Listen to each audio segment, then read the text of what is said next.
Welcome back, Thrivers. This is Richard Bass, and today we'll talk about autism in the classroom.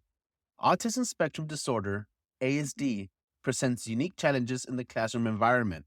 Each student with autism has unique strengths and needs, requiring educators to adopt diverse strategies to support their learning and well being. In this comprehensive guide, we'll explore effective classroom setups, strategies for managing autism in the classroom, and common pitfalls to avoid. First, let's understand autism spectrum disorder. Autism spectrum disorder is a neurodevelopment condition characterized by challenges in social interaction, communication, and behavior.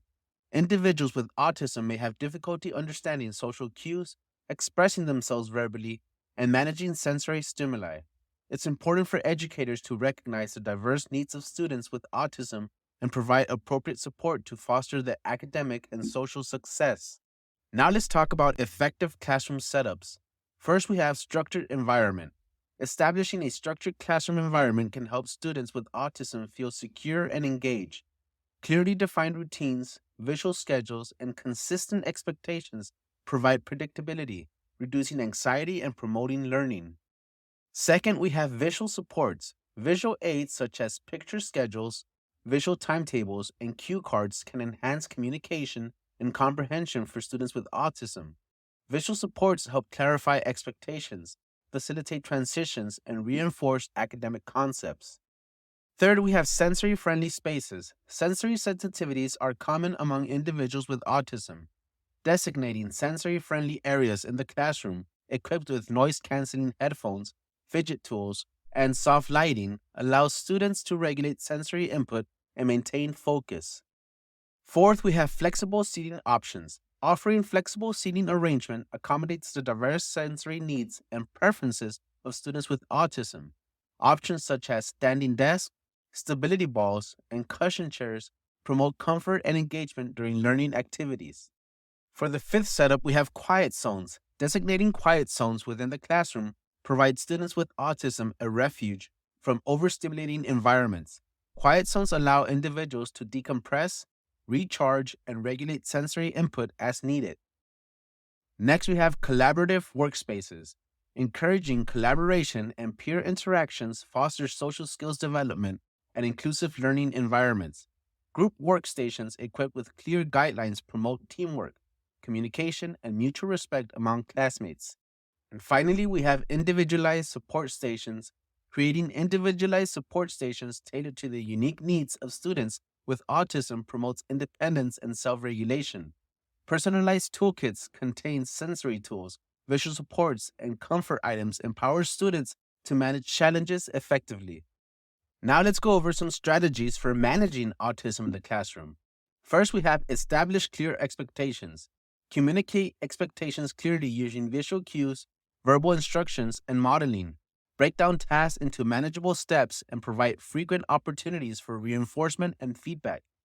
Second, we have use visual supports. Incorporate visual supports such as visual schedules, picture cues, and graphic organizers to enhance understanding and organization. Visual aids provide concrete representations of abstract concepts and promote independence in completing tasks.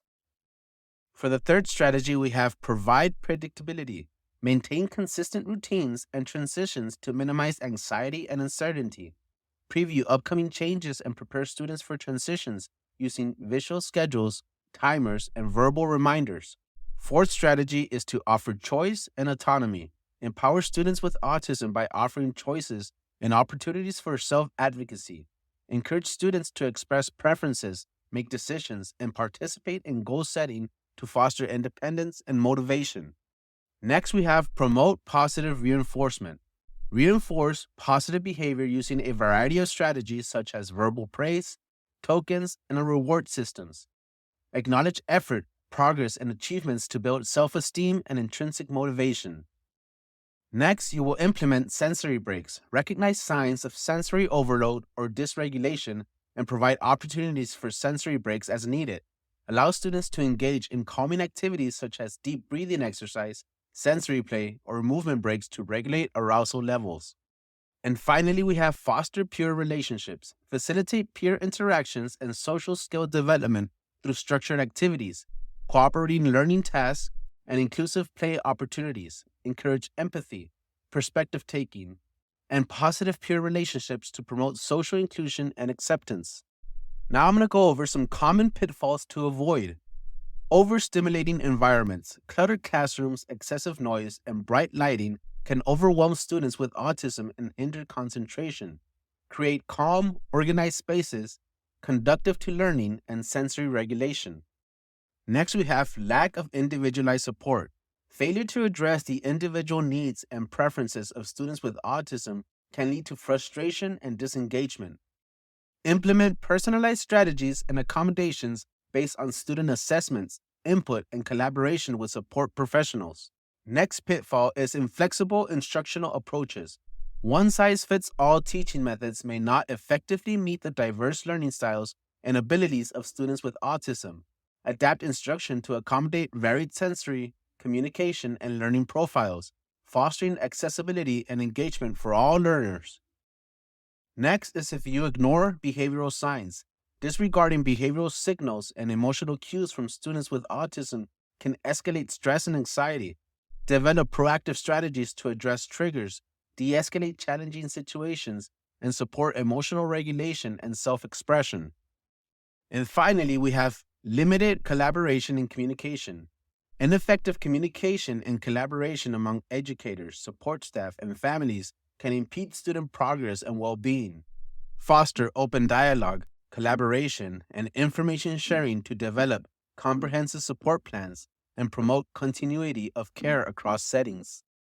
In conclusion, effective management of autism in the classroom requires a holistic approach that addresses the diverse needs, strengths, and challenges of students with autism. By implementing inclusive classroom setups, evidence based strategies, and collaborative partnerships, educators can create supportive learning environments where all students can thrive and reach their full potential. If you are interested in more content like this, don't forget to click thumbs up and subscribe.